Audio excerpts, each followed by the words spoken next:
The moment the little boy tugged on the billionaire's $5,000 sleeve and whispered, "Mister, why are you crying if you're rich?"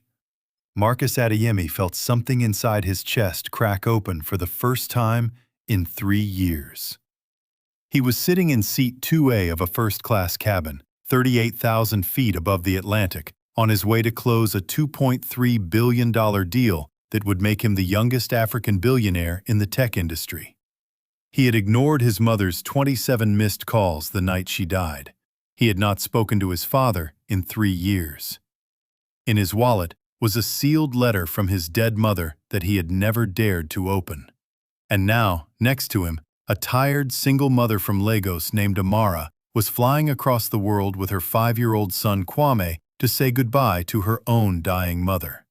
And she had no idea that in the next 14 hours, her broken, exhausted, beautiful faith was going to shatter the coldest man in America into 1,000 pieces. Because sometimes God doesn't send you a preacher. Sometimes He sends you a poor black boy with crayons, a mother with tired eyes, and a question so small it splits a mountain in half. So before you scroll away, I need you to sit with this story until the end, because what happens in seat 2B on this flight is going to change the way you look at every phone call you've ever ignored. Every, "I'll call her back tomorrow." Every, "I'm too busy right now." Every voice you swore you'd hear again. Stay with me. This one is going to hurt, and then it's going to heal you. Marcus Adeyemi walked through JFK International Airport the way emperors walk through conquered cities, slowly, deliberately, and without ever once looking up. He was 44 years old, 6 feet 2 inches of tailored Italian wool, with skin the color of polished mahogany and eyes that had forgotten how to soften. Behind him trailed his assistant Devon, dragging a leather carry-on and answering 3 phones at once. Ahead of him, the world simply parted. Security agents nodded him through. Airline staff whispered his name. A young woman with a Bloomberg press badge tried to snap a photo before a bodyguard politely lowered her lens. Marcus did not smile. Marcus did not slow. Marcus did not exist in the same emotional country as the humans around him. 3 years earlier, Forbes had put him on the cover under the headline, "The Cold King of Silicon Valley." He hated that headline, not because it was cruel, but because it was accurate. He had built Adeyemi Systems from a one-room apartment in Oakland into a $14 billion artificial intelligence empire. He had done it on 4 hours of sleep, black coffee, and a rage he had never learned to name. Today, in Tokyo, he was going to sign the acquisition that would push him past the $20 billion mark. Kuroda Robotics, a Japanese legacy company, the final jewel. But as Marcus walked toward Gate 14, he was not thinking about Tokyo. He was thinking about the small brown leather wallet in his inside jacket pocket. And inside that wallet, folded in half, sealed, unopened, was a single cream-colored envelope with his name written on the front in his mother's shaky handwriting. "For my Marcus, when you are ready." He had been carrying that letter for 3 years. He had never been ready. His mother, Adeze Adeyemi, had died on a Tuesday. He remembered because he had been in a board meeting. She had called him 27 times that day. He had watched the phone light up. He had turned it face down on the mahogany table. He had told himself he would call her back after the quarterly review. He had told himself she was probably just checking in. He had told himself the same lies rich sons have told poor mothers for 1,000 years. She died at 4:47 p.m. He signed the deal at 5:02 p.m. The funeral was 3 days later in Vermont, where his parents had retired. His father, Emeka Adeyemi, a retired carpenter who had immigrated from Nigeria in 1978 with $43 and a wife pregnant with Marcus, did not speak to him at the graveside. His father did not speak to him at the reception. His father simply pressed the sealed envelope into his palm, looked into his eyes with a grief so vast it had teeth, and said the last words Marcus had heard from him in 3 years. "She waited for you, boy. She waited all day." Now, Marcus Adeyemi walked toward Gate 14 with $14 billion in his portfolio, a $2.3 billion deal waiting in Tokyo, and a letter from a dead woman that he could not bring himself to open. He was, by every measure the world uses to measure such things, one of the most successful human beings alive. And he had not felt anything real, anything true, anything warm in 1,096 days. He did not know it yet, but that was about to end. The flight attendant at the door of the Boeing 787 recognized him before he handed her his boarding pass. "Mr. Adeyemi, welcome aboard. Your usual seat, 2A." She smiled the practiced first-class smile, warm enough to be pleasant, professional enough not to disturb. Marcus nodded once and moved down the aisle without a word. Devon, his assistant, veered right toward business class. Marcus preferred to fly alone.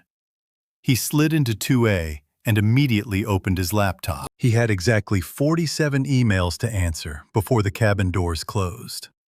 He had a signing brief to reread. He had a Bloomberg interview to prep for. He did not look up when the flight attendants began the boarding announcements. He did not look up when a family behind him began arguing about window seats. He did not look up until he heard a small, tired voice at his elbow say very politely, "Excuse me, sir. I think we sit next to you." Marcus lifted his eyes. Standing in the aisle was a woman in her early 30s, dark-skinned, exhausted, wearing a simple beige cardigan over a modest navy dress. Her hair was pulled back in a low bun. She carried a scuffed backpack over one shoulder and a small boy on the other hip. The boy, 5, maybe 6 years old, had huge round eyes, short dark curls, and clutched a red spiral notebook and a battered box of Crayola crayons to his chest like they were made of gold. Marcus glanced at their boarding passes, then at his row. 2B and 2C. First class. He blinked. Then he did something he had not done in 3 years. He looked directly at another human being. "Of course," he said, standing to let them in. His voice sounded rougher than he expected. The woman gave him a small, apologetic smile. "Thank you. I'm so sorry. It's his first time on a plane. He's a little nervous." She helped the boy into the middle seat, 2B, and buckled him in with hands that trembled slightly from tiredness. Then she settled into 2C, exhaled a long breath, and closed her eyes for a full 3 seconds before opening them again. "I'm Amara," she said, extending her hand across her son. "Amara Okafor. This is Kwame." Marcus hesitated. He had not shaken a stranger's hand outside of a boardroom in a very long time. But something in her tired, honest face made him take it. Her palm was warm and calloused. "Marcus," he said. He did not give his last name. The little boy, Kwame, was staring up at him with enormous, unblinking eyes. Then, very seriously, Kwame said, "Your suit is shiny." Marcus almost smiled. Almost. "Thank you." "Are you a king?" Kwame asked. Amara laughed softly and rubbed her son's arm. "Kwame, don't bother the man. Mister, I am so sorry. He asks everybody everything." "It's all right," Marcus said. And to his own surprise, it was. The plane pushed back from the gate. Kwame gripped the armrests with both tiny hands and squeezed his eyes shut.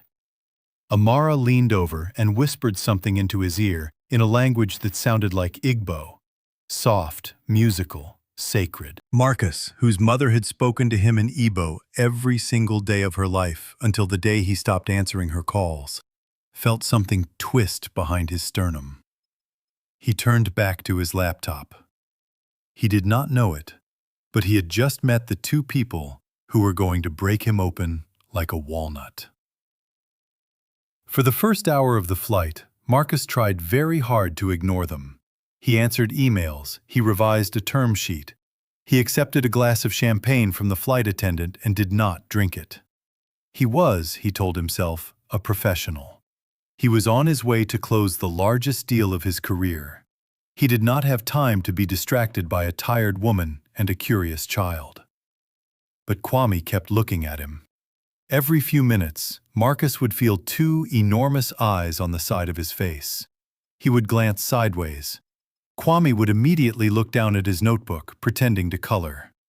Then, 3 minutes later, the eyes would be back. Finally, after the fourth round of this, Marcus closed his laptop halfway and turned to the boy. "Yes," he said, not unkindly. Kwame looked at his mother for permission. Amara, half asleep against the window, murmured, "Be polite, baby." Kwame took a very deep breath, the way small children do when they are about to say something they have been rehearsing.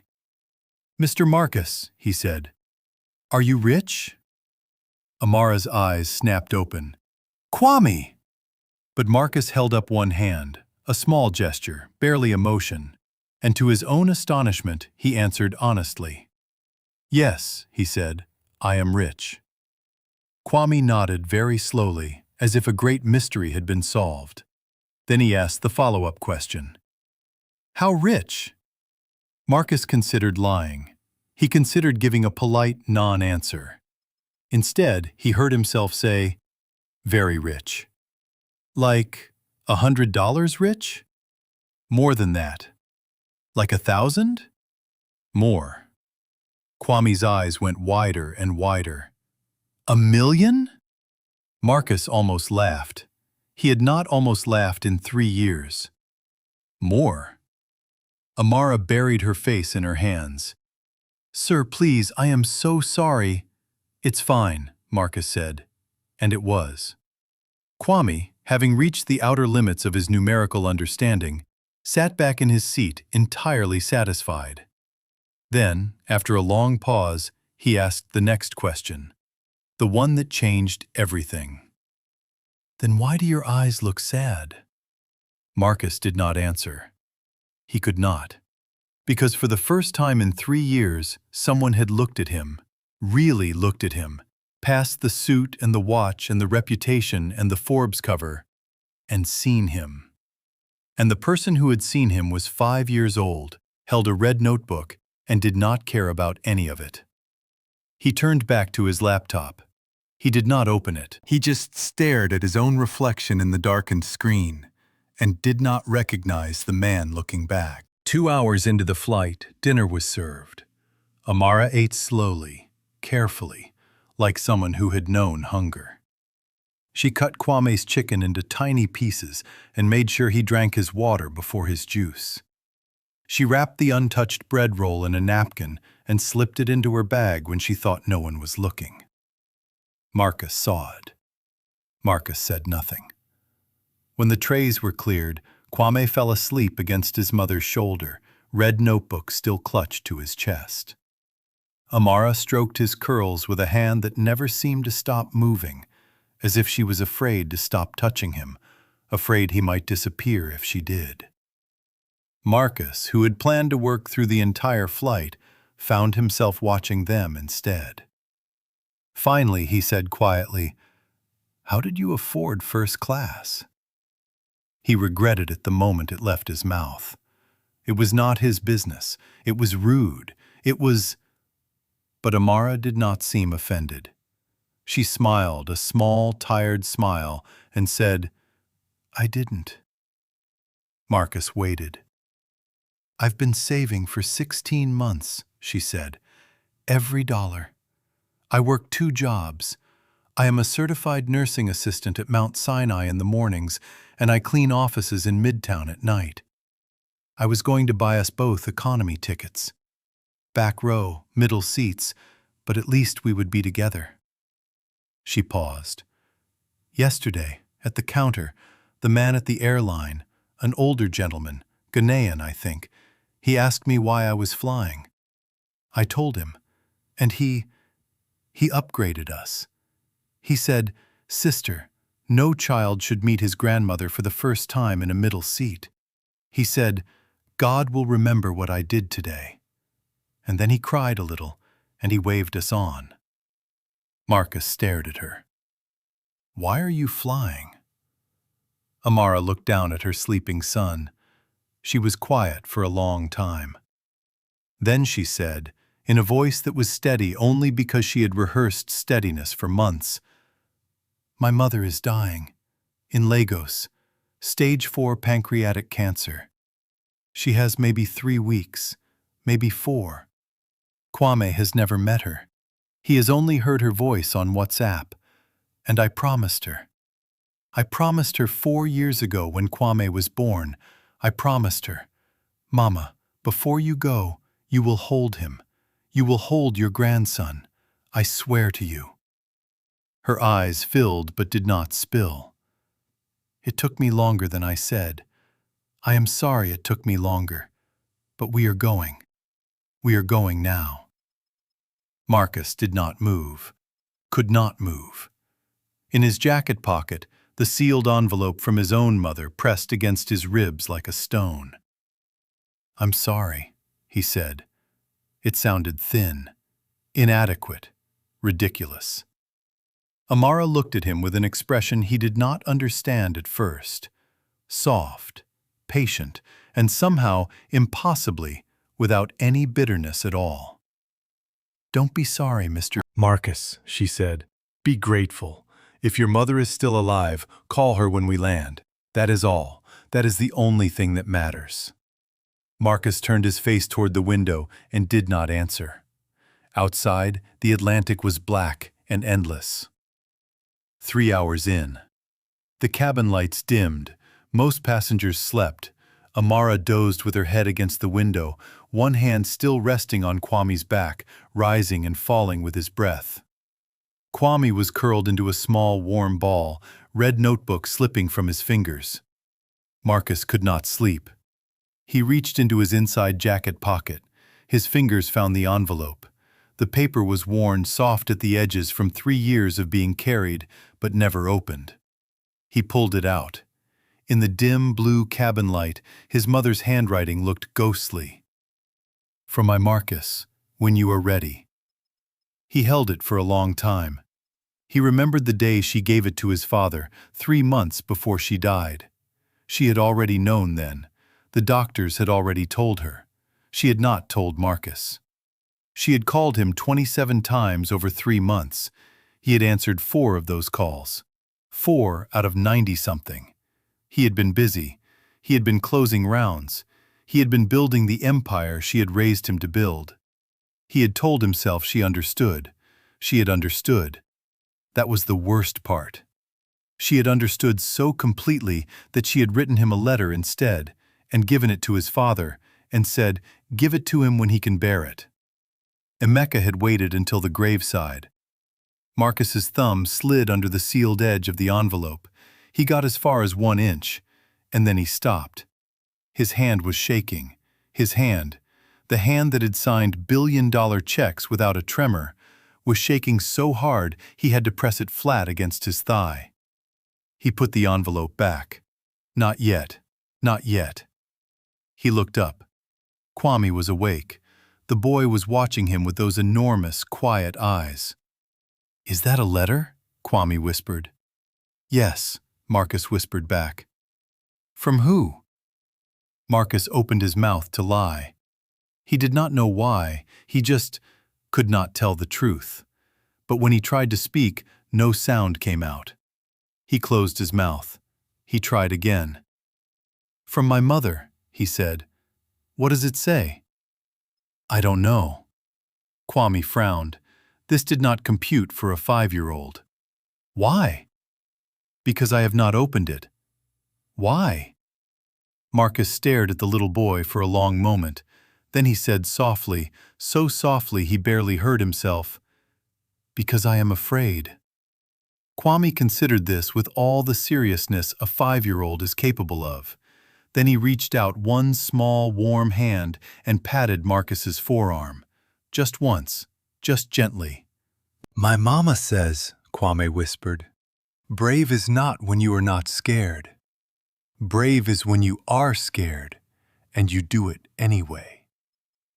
Marcus Adeyemi, the cold king of Silicon Valley, the man on the Forbes cover, the man about to sign a $2.3 billion deal, put his face in his hands and for the first time since he was 9 years old, wept silently in front of another human being.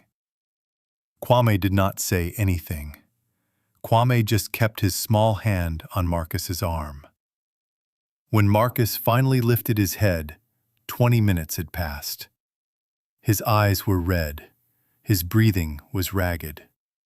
Amara was still asleep. Kwame had opened his red notebook and was drawing something with intense concentration, tongue poking out the side of his mouth. Marcus wiped his face with the back of his wrist. He felt hollowed out. He felt lighter. He felt terrified. "What are you drawing?" he asked, because he did not know what else to say. Kwame did not look up. A family. Marcus leaned over slightly. On the page, in shaky purple crayon, was a stick-figure woman with curly hair, Amara. Next to her, a smaller stick figure with a red circle, Kwame himself. Next to them, a taller stick figure with what Kwame had labeled very carefully in the block letters of a child just learning to write, Grama.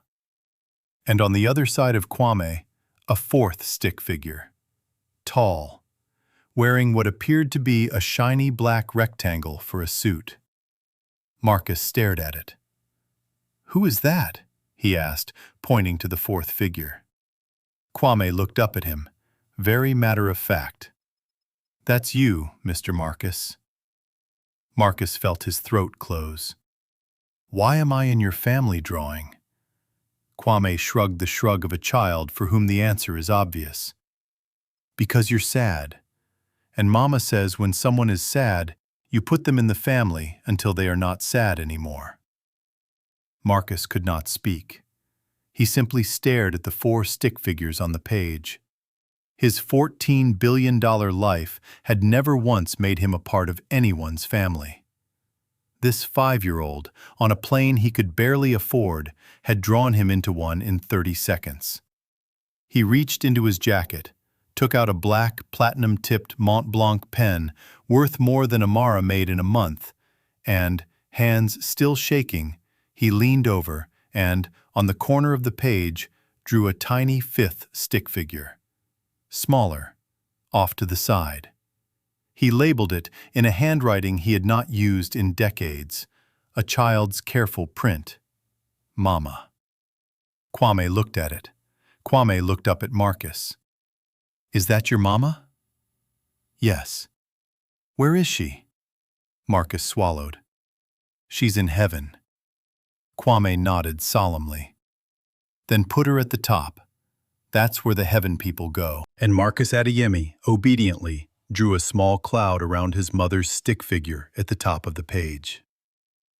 And Kwame took his purple crayon and very carefully drew a line, a soft, wobbly 5-year-old's line, connecting Marcus's stick figure on the earth to his mother's stick figure in the cloud. "There," Kwame said. "Now you are still connected, see?" Marcus put his hand over his mouth and did not trust himself to answer. 6 hours in, somewhere over the middle of nowhere. The seatbelt sign chimed on. The captain's voice came over the intercom. "Some clear air turbulence ahead. Please return to your seats." Within minutes, the plane began to shudder, then to drop, then to buck. Kwame, who had been half asleep against his mother's arm, sat bolt upright with a small, terrified squeak. Amara woke immediately, wrapped both arms around him, and began whispering into his ear. The plane lurched. Someone in the back gasped. A glass tipped over in the galley. Kwame started to cry. "Baby, baby, listen to Mama," Amara said, holding his face between her hands. "Listen to Mama. It's just bumps in the sky road." The plane knows what to do. God knows what to do. We are safe. We are safe. Look at me. Look at me, Kwame. Kwame looked at her, tears streaming. Brave is not what? She whispered. Not when you're not scared, Kwame's hiccuped. Brave is what? When you are scared and you do it anyway. That's right, my boy. That's right. She kissed his forehead. And we are going to see Grandma. We promised her. And we don't break promises to the people we love, even when it's bumpy, even when it's scary, especially then. We show up, because that's what love is. Love is showing up, even when it costs everything, even when your hands shake, even when you are tired, even when you are scared. We show up. Do you hear me, my son? We show up. Marcus Adeyemi, in seat 2A, gripping his armrests as the plane bucked through the storm, felt every word of it hit him like a hammer to the chest. Love is showing up. Even when your hands shake, we show up. He had not shown up. His mother had called him 27 times. He had not shown up. His father had stood at a graveside without him. He had not shown up. 3 years, 1,096 days. He had not shown up. The plane leveled. The turbulence eased. Kwame's crying slowed to small hiccups. Amara kept holding him, whispering into his curls. Marcus turned to the window. Outside, black clouds parted, and for just one moment, a shaft of moonlight cut through and lit up the top of the storm like silver fire. He thought of his mother. He thought of the last voicemail she had left him. He had never listened to it. It was still in his phone. He had never been able to press play. He took out his phone. His hand shook. He scrolled to the voicemail. Mama, 4:41 p.m. Duration, 1 minute 12. He put in his earbuds. He pressed play. Marcus, my baby, it's Mama. I know you are busy. I know, my son, I know. Don't be angry with yourself for not answering. I am not angry. I have never been angry with you. Do you hear me? Never. Not one day of your life. Listen, the doctor came today. He said things. I am not going to tell you what he said because I want you to hear it from me another day. But I want to tell you, while I can, I am so proud of you. I am so proud of you, Marcus. Not because you are rich, not because of the newspapers, not because of the buildings with your name. Do you hear me? I do not care about those things. I am proud because you were a good boy. You are a good man. You have a good heart even when you hide it. Even when you are too tired to show it, I see it. God sees it. Do not lose it, my son. Do not let the world take it. That heart is the only thing I ever really gave you. Everything else you built yourself. That heart I gave you. Do not let them take it. And Marcus, call your father. He loves you. He is stubborn like you. He will not call first. Please, call him. Even if it is only one time, even if it is only to say hello. I love you, Marcus.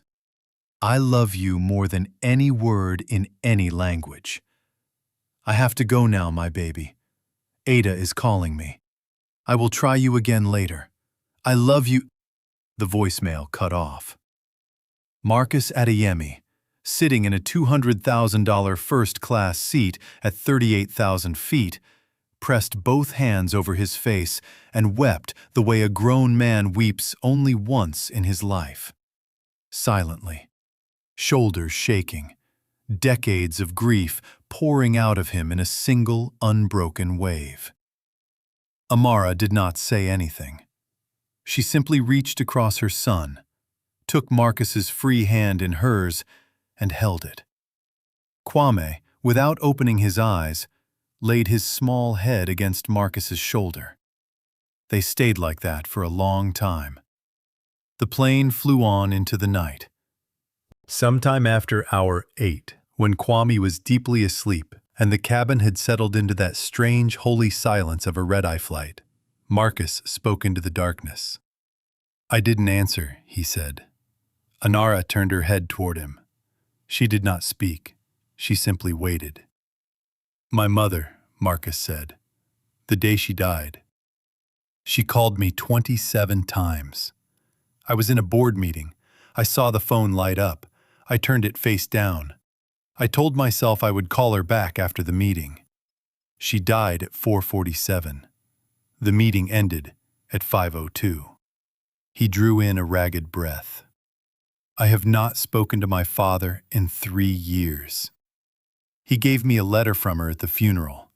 I have carried it every day for 3 years. I have never opened it.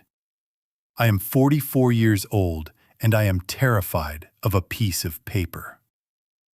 Amara was quiet for a long time.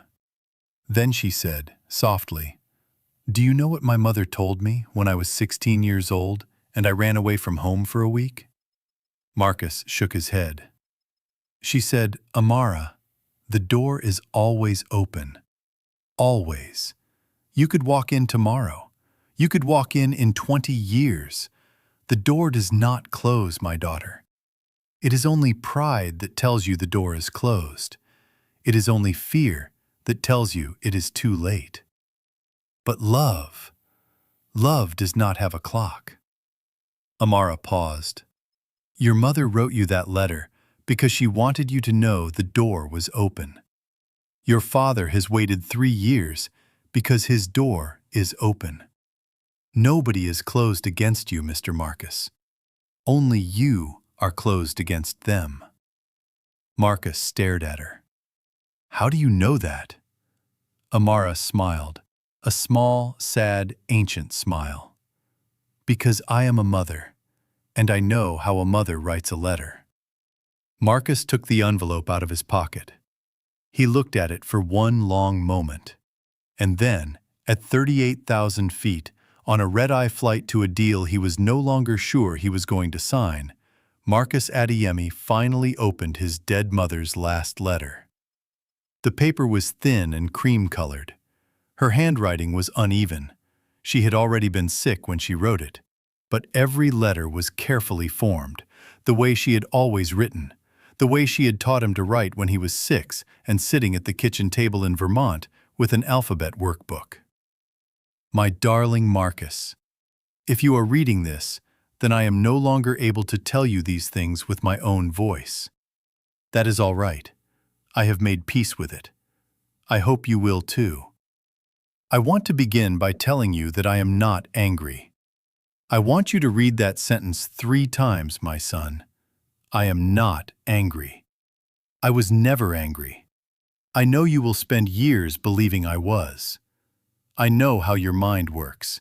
You punish yourself worse than anyone else ever could. So hear me now, from wherever I am. I am not angry. I know you did not answer the calls. I knew you would not. I did not call because I needed you to pick up. I called because I wanted to hear the ring and know that on the other side of the ring was my son, alive and busy and building something. That was enough for me. It has always been enough. Marcus, listen to me. The world will tell you that you failed me because you did not come. The world is wrong. You did not fail me. You never failed me. Not once. Not one single day. Do you remember when you were 7 and you brought home a science project made of popsicle sticks and it fell apart when the teacher touched it? You cried for 3 hours. You thought you had failed. You had not failed. You had built something beautiful with your small hands and it simply broke. That is what a life is, my son. We build with small hands and things break. It is not failure. It is being human. I need you to do 3 things for me. Only 3. If you do these things, I will be at peace and you will be too. 1. Call your father. He is stubborn and old, and he loves you more than he knows how to say. He will not call first. He is waiting. Do not make him wait too long. 2. Open your heart to one stranger, just one. Someone the world would tell you is beneath you. Sit with them. Listen to them. Let them see you. You have built walls so tall, my son. Let someone climb one wall, just one. You will not fall, I promise. 3. Live, Marcus. Live. Not the life of the man on the magazine cover. The life of the boy I raised. The boy who cried at bird funerals. The boy who gave his lunch away to Tommy Reyes in 3rd grade. The boy with the good heart. Bring him back. I know he is still in there. I have seen him hiding. I love you, my son. I loved you before you were born. I loved you when you were a small, squalling thing in a hospital blanket. I loved you when you were angry at 15 and would not speak to me. I loved you when you were on the Forbes cover. I loved you on the day I died. I love you now, wherever now is for me. There is no version of you, at any age, in any state, on any day, that I did not love. Come home when you can. Vermont is beautiful in the fall. Your father misses you. So do I. Your mother, always. Adeyemi. Marcus lowered the letter. His face was wet. His hands were steady for the first time in 3 years. Amara did not ask what it said. She simply reached across, gently, and squeezed his forearm. Marcus folded the letter carefully. He placed it back in the envelope. He placed the envelope back in his jacket, right over his heart. And then, in a voice that was scraped raw, and yet somehow, impossibly, was the first honest voice he had used in 3 years, he said, I need to make a phone call when we land. For the next several hours, Marcus and Amara talked. They talked about their mothers. Amara's mother, Neka, had raised 6 children alone in Lagos after her husband died in a bus accident. She had sold roasted corn on the roadside for 30 years. Every single one of her 6 children had gone to university. Amara was the youngest. Amara had come to America on a nursing scholarship at 22. She had married Kwame's father, a man named Femi, who had left them when Kwame was 1. Amara had not remarried. Amara had not dated. Amara had worked 2 jobs and raised Kwame and sent money home every month and saved for 16 months for these tickets. She did not tell the story with self-pity. She did not tell the story with pride. She told it the way people tell true stories, plainly, quietly, as if it were simply what had happened. Marcus, in return, told her about his own mother, Adeyemi, from Enugu, a school teacher before she emigrated.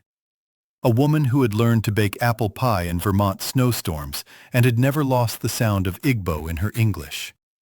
He told Amara about his father, Emeka, a carpenter with hands like tree bark, a man who had built the kitchen table where Marcus had learned to write his letters, and had never once raised his voice at his son, and had also never once said the words, I love you, out loud, because his generation did not, but had shown it in the walnut wood dresser he had built for Marcus's 10th birthday, in the way he had walked Marcus to school every morning through Vermont snow, in the silence at the graveside 3 years ago that had contained more grief than any word Marcus had ever heard.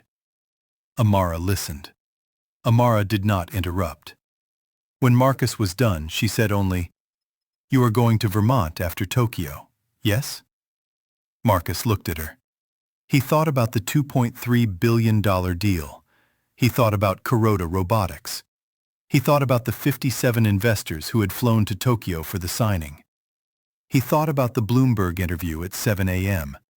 He thought about the 14 months of due diligence.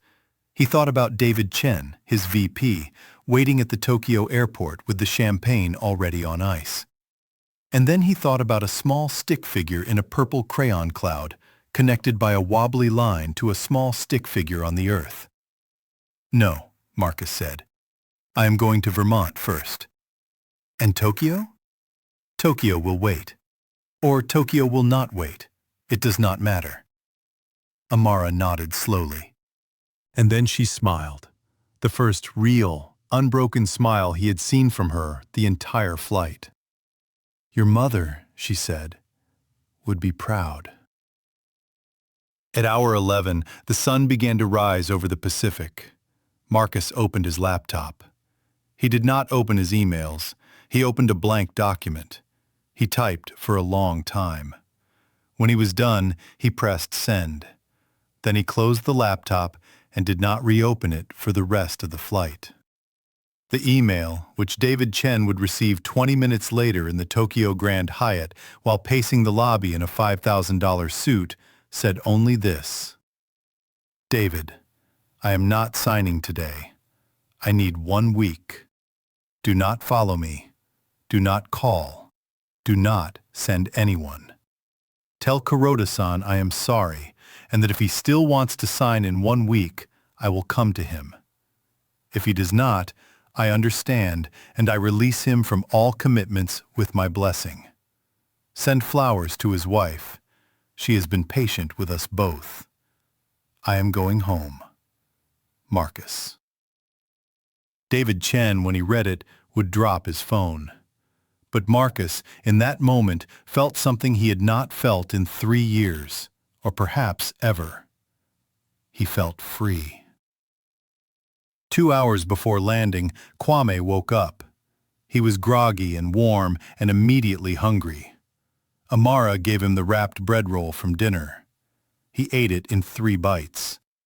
Then he opened his red notebook to the family drawing and looked at it for a long time. "Mr. Marcus," Kwame said. "Yes, Kwame." "Are you going to see your papa?" "Yes." "Are you going to say sorry?" "Yes."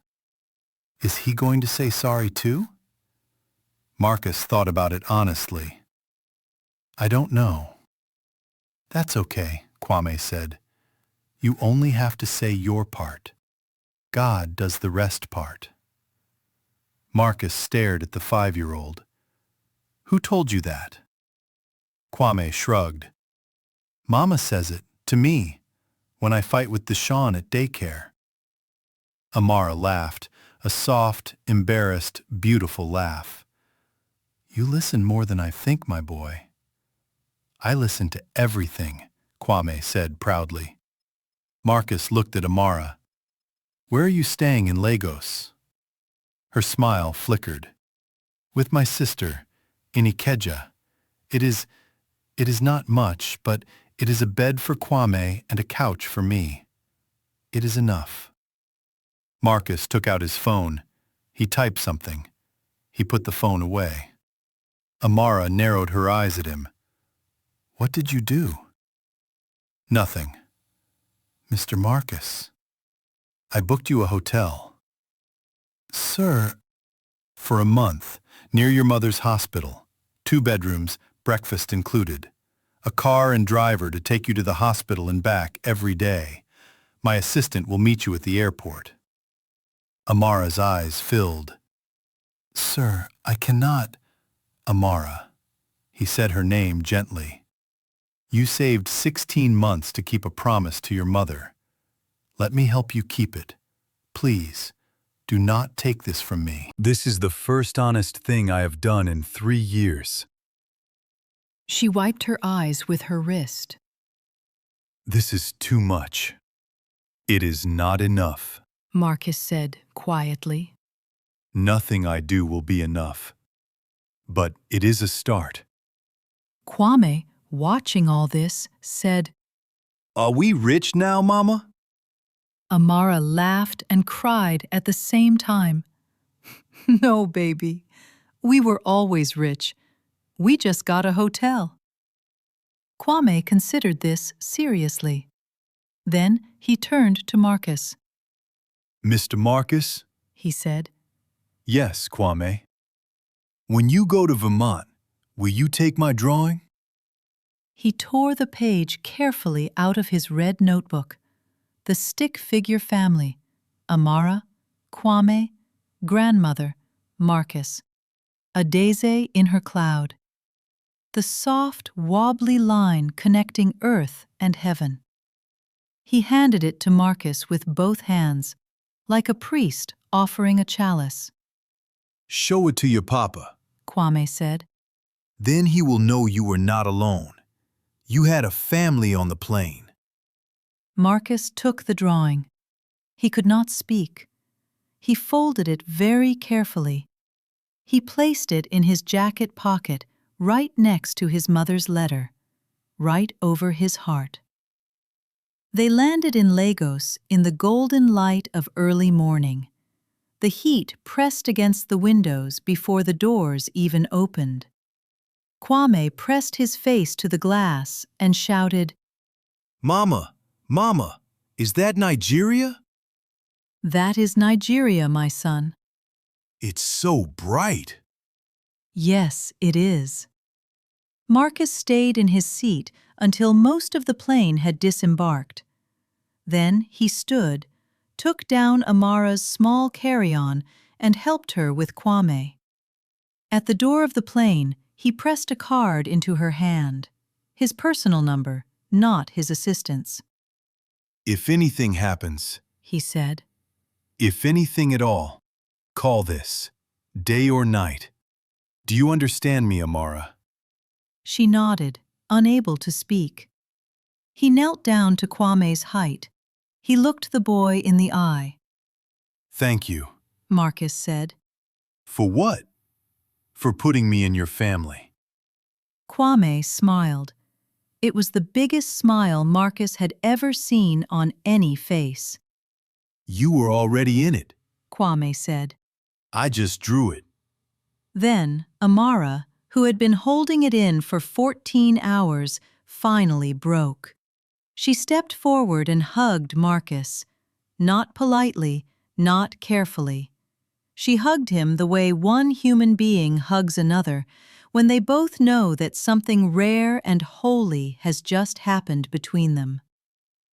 "Go to your papa, Marcus," she whispered against his shoulder. "Go now.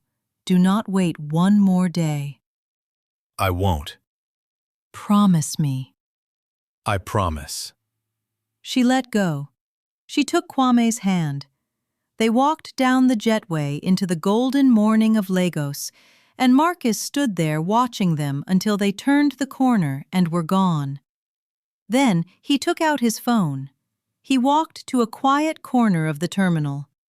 He sat down on a bench. His hands were shaking again, but not with fear this time, with something else. Something he did not have a name for yet.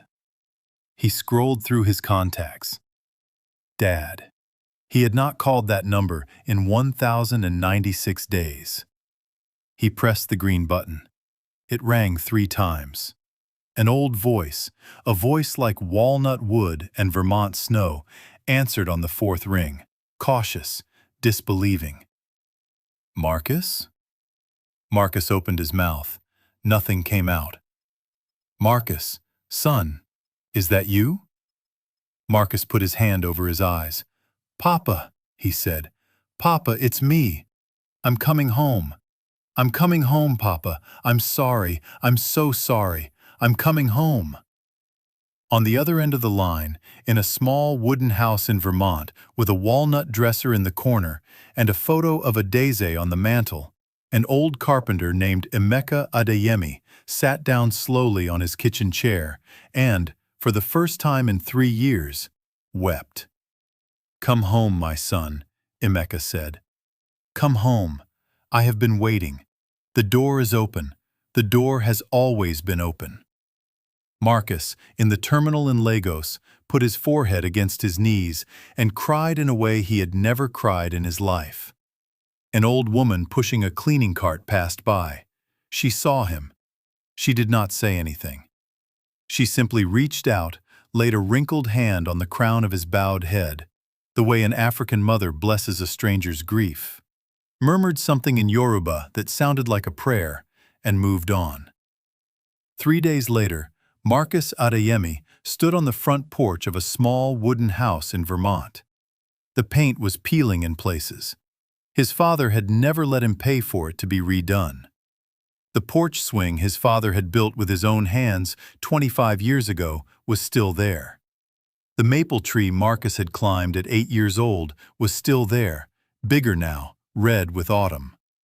The whole world smelled of wood smoke and pine and the particular sweetness of New England October. The front door opened before he knocked. Emeka Adeyemi stood in the doorway. He was smaller than Marcus remembered. His hair was completely white now. His hands, those enormous carpenter's hands, were more knotted, more brown-spotted, more human. But his eyes were the same, deep, steady, full of a love so old and so patient that it had waited 3 years without flinching. Neither man spoke.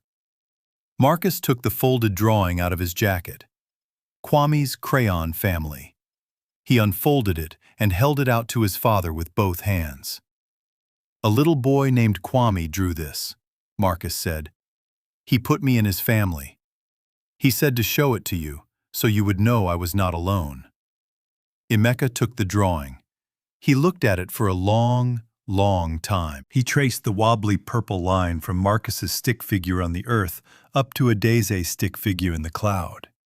He touched Kwame's small crayon grandma. He touched everything. Then he looked up at his son. "Come inside, boy," he said. His voice broke on the word boy. "Your mother would want you to eat. There is soup." Marcus stepped over the threshold of his father's house for the first time in 3 years. Emeka closed the door behind him. And on the mantel above the fireplace, in a silver frame, Adeze Adeyemi smiled the smile she had smiled all her life. The smile of a mother who had known, all along, that her boy with the good heart would find his way home. 6 months later, Amara Okafor got off a plane at JFK holding Kwame's hand. Her mother, Nneka, had died peacefully in her sleep 4 months earlier, holding her grandson's hand, having lived every day of those months in a 2-bedroom hotel suite near the hospital, with breakfast included and a driver, and a grandson who had crawled into her hospital bed every morning and drawn her pictures with a red spiral notebook and a battered box of Crayolas. Waiting for Amara at the arrivals gate, not in a suit, but in jeans and a soft gray sweater, was Marcus Adeyemi. Behind him stood an old man with white hair and enormous carpenter's hands. Emeka. Kwame let go of his mother's hand and ran the full length of the arrivals hall and threw himself into Marcus's arms. "Mr. Marcus! Mr. Marcus! I got to hold Grandma's hand. I held it until she went to heaven." Marcus lifted the boy up and held him against his shoulder and closed his eyes. "I know, buddy," Marcus said. "I know you did. You showed up. You showed up, Kwame. That's all that matters." Amara came up more slowly. Her eyes met Marcus's. Neither of them said anything. There was nothing to say. Marcus reached out one hand. She took it.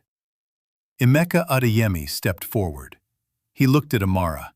He looked at the small boy in his son's arms. And then, this old Nigerian carpenter, who had not smiled fully in 3 years, smiled the way his wife used to smile. "My name is Emeka," he said.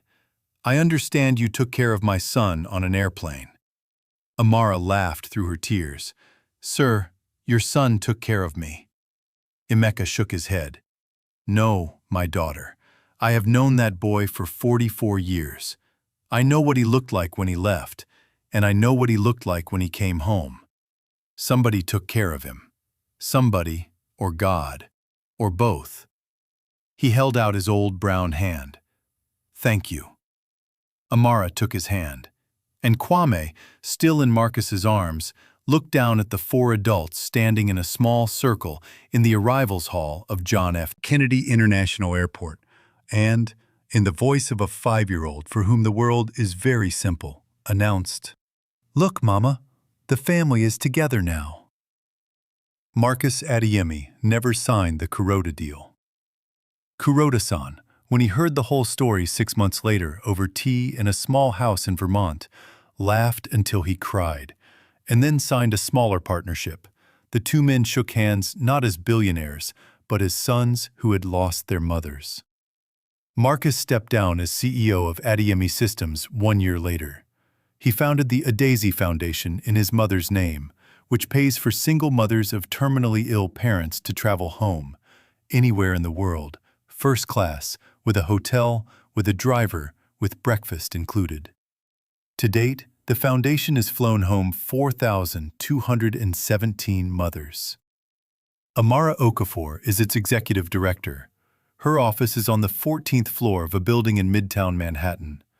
On her desk, framed, is a child's crayon drawing of a stick figure family: a mother, a boy, a grandmother in a cloud, and a tall man in a shiny suit, all connected by wobbly purple lines.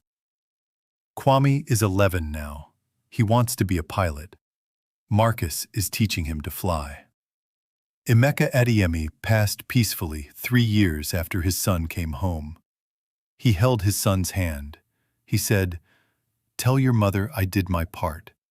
He closed his eyes. He was smiling. Marcus was there. Marcus showed up.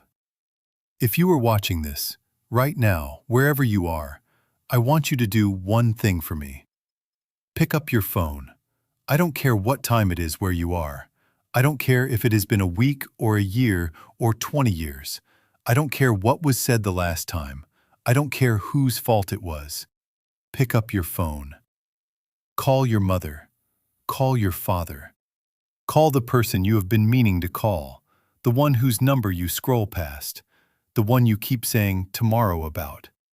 Because I promise you on every word of this story, one day the phone will ring 27 times and no one will pick up on the other end.